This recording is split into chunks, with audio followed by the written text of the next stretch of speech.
AP మంత్రి రోజాపై కాంగ్రెస్ నేత టాలీవుడ్ నటుడు బండ్ల గణేష్ సంచలన వ్యాఖ్యలు చేశారు. గాంధీ భవన్లో ఇవాళ మీడియాతో మాట్లాడిన ఆయన రోజా డైమండ్ రాణి అని, Revanth fighter, Jagan accident CM అని పేర్కొన్నారు. తండ్రి చనిపోతే సీఎం అయిన వ్యక్తులు ఉన్నారన్నారు. పులుసు వండి పెట్టావు కాబట్టి పులుసు రాణి మాత్రమే కాకుండా రోజా ఐటెం రాణి అని పేర్కొన్నారు. రోజా డైమండ్ రాణి ఆమె గురించి ఏం మాట్లాడతాం? ఆమెకు సీట్ వస్తుందో రాదో డౌటు. రోజా రేవంత్ రెడ్డి యాక్సిడెంటల్ సీఎం కాదు. ఆమె ఎవరి దగ్గర పనిచేస్తుంది? ఆయన యాక్సిడెంట్ సీఎం. రేవంత్ రెడ్డి గారు ఫైటర్ రేవంత్ రెడ్డి గారు ఫైటర్, పోరాడిన యోధుడు.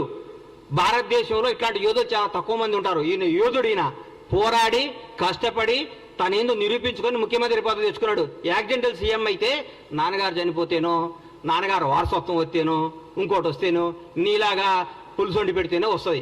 నువ్వు పులుసు వండి పెట్టావు కాబట్టి నువ్వు పులుసు పాపవు. నువ్వు వదిలేయి. నువ్వు రేపో మాపో మాజీ అవుతావు.